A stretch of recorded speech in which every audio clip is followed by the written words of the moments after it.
कृष्णा। हरे कृष्णा। तो हमारे साथ आज प्रताप जी हैं। इन्होंने काफ़ी ज्ञान अर्जित किया है एस्ट्रोलॉजी में।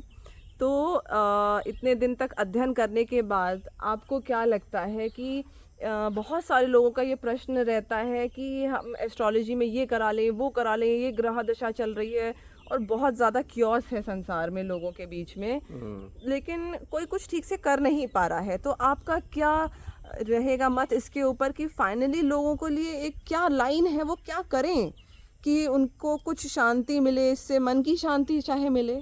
जी, देखिए पहला सबसे बड़ा मिथ जो है ना कि सारी चीज़ें जो है हम ये सोचते हैं ना कि इंसान कुछ कर सकता है। ये सबसे बड़ा मिथ है। इंसान कुछ नहीं कर सकता है।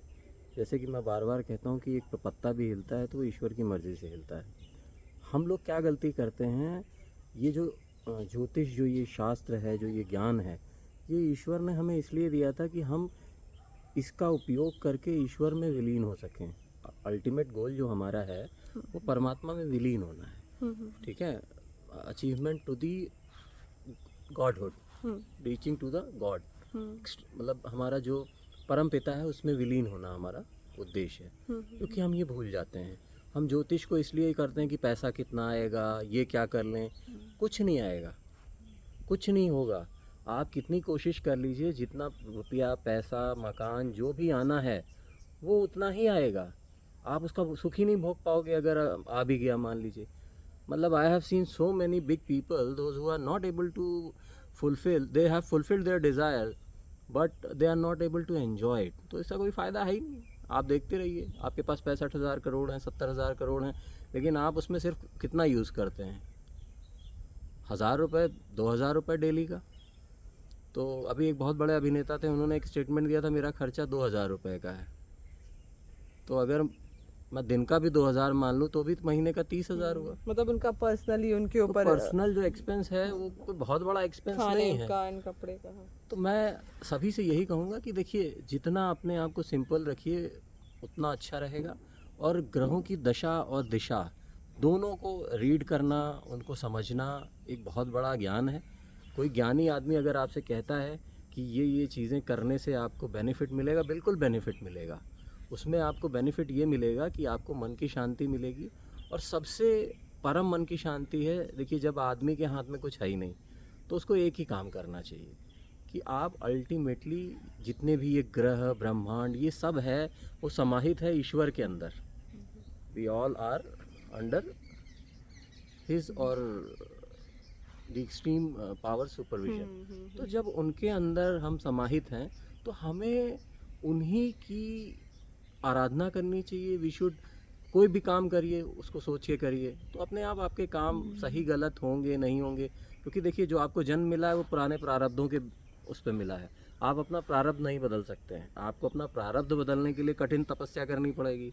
तो वो तपस्या ही है ये जीवन जो है। में मुश्किल भी है। नहीं, जो आप जो कष्ट भोग रहे हैं, तपस्या कैसे करते हैं? तपस्या करते हैं तो आप अपने शरीर को कष्ट देते हैं, इस ऊपर के शरीर को कष्ट देते हैं, आप अपनी आत्मा को जलाते हैं, आप रिग्रेट करते हैं कि मैंने ये गलती की जिसकी वजह से मुझे ये मानव शरीर मिला, मेरी ये कमियां हैं नहीं, मतलब जिसकी आपकी वजह ये से मुझे बात प्रॉब्लम हो रही है। काफ़ी मुझे सही लग रही है कि आपने एक बात कही कि ये सारा ब्रह्मांड हो हम, और सारा ब्रह्मांड वो प्रभु के भीतर ही है। जी, तो फिर अगर हमें इन ग्रहों से बचना है या इनसे हमें कोई कष्ट हो रहा है तो बेस्ट है कि हम भगवान की ही शरण में चले जाएं, बिल्कुल। क्यों ना, इंस्टेड ऑफ कि हम ग्रहों को खाली प्रश्न करने में लगे रहें और हर ग्रह के पीछे पीछे पीछे भागें।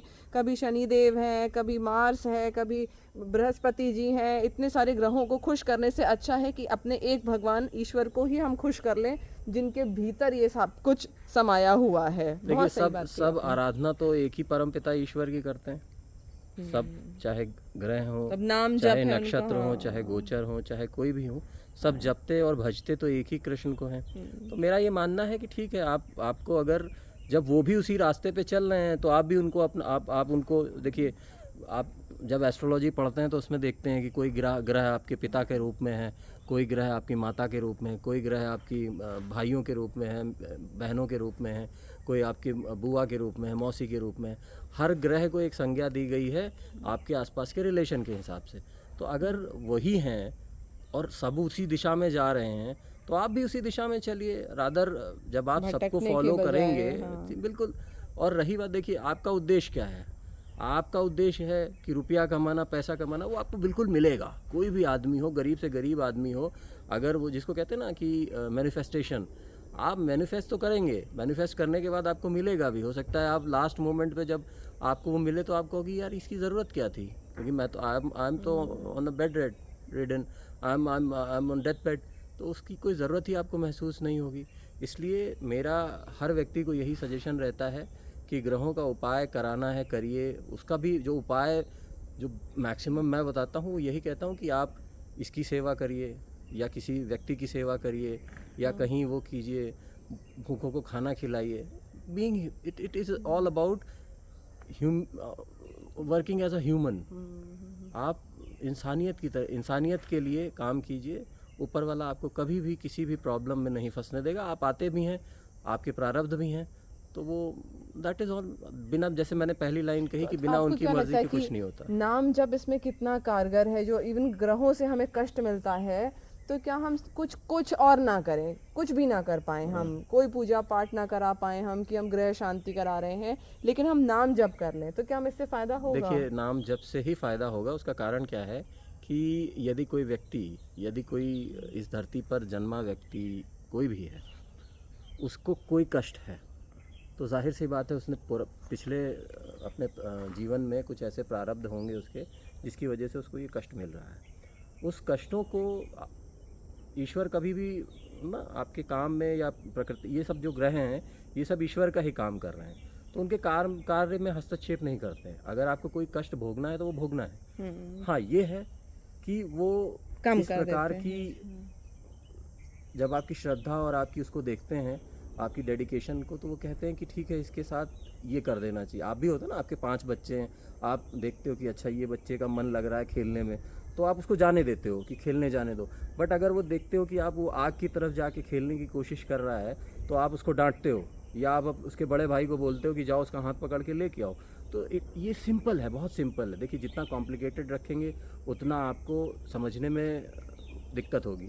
तो और ईश्वर तो स्वयं कहते हैं कि जितनी सरलता से मुझे पूजोगे उतना मुझे प्रसन्नता होती है। तो उनको इससे कोई मतलब नहीं, आपका भाव होना चाहिए, आपकी फीलिंग होनी चाहिए, दैट मैटर्स। मेरा यही मानना है, और फीलिंग्स के ही बेसिस पे मैं ये बिलीव करता हूँ।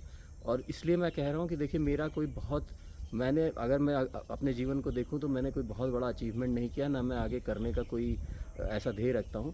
बट मैं आज जो भी कुछ हूं, बिकॉज़ बचपन से लेकर कई चीज़ों में मुझे सिर्फ यही सुनने को मिलता था कि मैं कुछ नहीं कर सकता अपने जीवन में, अपनी लाइफ में कुछ नहीं कर सकता। बट मेरा ये मानना है, व्यक्तिगत मानना है, कि जब आप नाम जप करते हैं, ईश्वर की शरण में रहते हैं, तो आपको कुछ ना कुछ ऐसे पॉइंट्स, ऐसी चीज़ें, ऐसी ईश्वर स्वयं विंडोज़ आपकी मदद करने मिलती लगते रहती हैं, हैं, जिसमें आपको सहायता मिलती है। मिलती है प्रभु की। मेरी तरफ से इतना ही। बहुत बहुत धन्यवाद, आपने मुझे अपने कार्यक्रम पे बुलाया। हरे हरे कृष्ण। कृष्ण।